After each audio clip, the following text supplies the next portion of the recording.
How do I retrieve the number of columns in a Pandas data frame?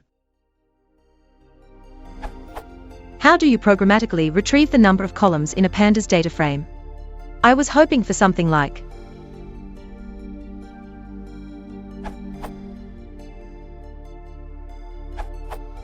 so.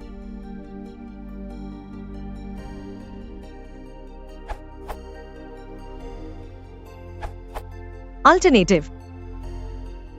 df.shape 0 is the number of rows.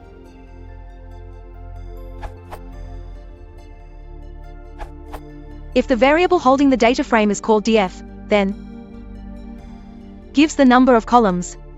And for those who want the number of rows, for a tuple containing the number of both rows and columns,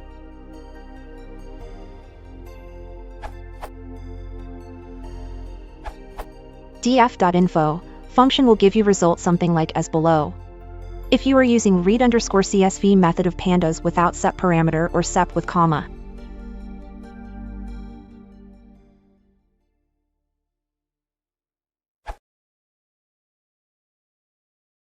If you want to